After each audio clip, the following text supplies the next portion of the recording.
કેમ છો? મજામાં? સુવાક્યોની દુનિયામાં, સુવિચારોની દુનિયામાં આપનું સ્વાગત છે. મારા મિત્રો, એવું કહેવાય છે કે જે વ્યક્તિ જાણીને સમજીને પછી કાર્ય કરે છે તે હંમેશા સફળ બને છે. આ જ વાતને સુવાક્ય તરીકે મેં લખ્યો છે. આજનો જે સુવિચાર છે તેનો વિષય છે માન્યતાઓ, બિલીફ્સ. કાર્યો માન્યતાઓથી જ પ્રેરિત હોય છે. મારા મિત્રો, સુવિચાર ખૂબ જ નાનો છે, ખૂબ જ સરળ છે, ખૂબ જ સીધો છે અને એટલો જ મહત્વનો છે. આપણી જે માન્યતાઓ છે, આપણી જે બિલીફ્સ છે, આપણા જે પેરાડાઇમ્સ છે, તે આપણને ઘણી વખત એવા કામ કરવા માટે મજબૂર કરે છે કે જે આપણે નથી કરવા હોતા, છતાં પણ આપણે તે કરવું પડે છે. વર્ષો જૂની પરંપરાઓ હોય, વર્ષો જૂના રીત રિવાજો હોય, તેને આપણે ક્યારેય પણ પ્રશ્ન નથી કરતા.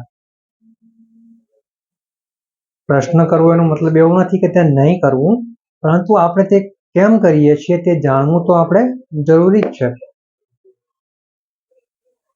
કારણ કે એવું બની શકે કે આજના સમયમાં આપણે જે કંઈ કરી રહ્યા છીએ, જે કંઈ માન્યતાઓને અપનાવીને તેની ઉપર કામ કરી રહ્યા છીએ, તે બની શકે કે તે માન્યતાઓ વર્ષો પહેલા તે સમયની જરૂરિયાત હોય અને આપણે એ જ માન્યતાઓને, જે જૂના જમાનાની માન્યતાઓ છે, તેને આપણે આજે પણ એટલું જ માન આપીને, આપણે એટલું જ તેને માનીને આપણે તેની ઉપર આજે પણ કામ કરવા માટે તૈયાર હોઈએ છીએ. આમાં કંઈ ખોટું નથી, ફક્ત એક જ વસ્તુ છે કે આપણે આ કેમ કરીએ છીએ તે સમજવું ખૂબ જ જરૂરી છે. કારણ કે માન્યતાઓ એક એવી વસ્તુ છે કે જે આપણા નાનપણથી જ આપણી અંદર રહેલી છે. આપણે તે જ માન્યતાઓ આપણા હૃદયમાં, આપણા મનમાં હોય છે, જે આપણે જોઈ હોય છે, જે આપણે આપણા વડીલોથી સાંભળી હોય છે.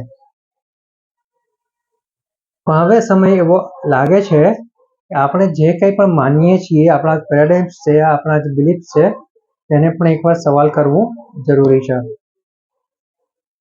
સવાલ કરીએ અને જવાબ સારો અને સાચો મળી જાય તો આપણને ખબર પડે કે આપણે આવું કેમ કરી રહ્યા છીએ. પરંતુ જો જવાબ ના મળે અને આપણે ફક્ત કરવા ખાતર જ કરી રહ્યા છીએ, કારણ કે વર્ષોથી લોકો કરતા આવ્યા છીએ, તો અહીંયા એક ક્વેશ્ચન માર્ક, એક સવાલ ઊભો કરીને આ માન્યતાઓથી અટકવાની ખૂબ જ જરૂર છે. આના માટે આપણે આપણું મગજ અને આપણું દિલ બંને ખુલ્લા રાખવા પડશે, તેની ઉપર કામ કરવું પડશે.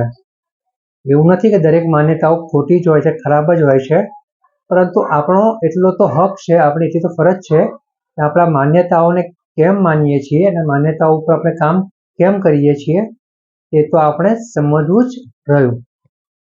બસ મારા મિત્રો, જો આપણે આટલું સમજી શકીએ, આપણા માન્યતાઓ આપણું કેમ છે તે વિચારી શકીએ, તેની ઉપર કામ કરી શકીએ, તો ચોક્કસ જ આપણે એવા મહાન લોકોની યાદીમાં આવી શકીએ છીએ જે લોકોએ વર્ષો જૂની પુરાની બિલીફ્સ અને માન્યતાઓને ચેલેન્જ કરી છે અને પોતાના પાથ ઉપર રહીને તેમણે કંઈક નવું ને નવું આવિષ્કાર કર્યું છે અને તેમણે જે કામ કર્યું છે તે માન્યતાઓ પણ બની જાય છે. માટે મારા મિત્રો, આપણે પણ એવું કરવાનો પ્રયાસ કરવો જોઈએ. જો આપણે કંઈ પણ વસ્તુ માનતા હોઈએ તો તે કેમ માનીએ છીએ તે સમજવાની છે. એ જાણીને જો આપણને યોગ્ય લાગે તો જ આપણે કરીશું અને આગળ વધીશું. Thank you.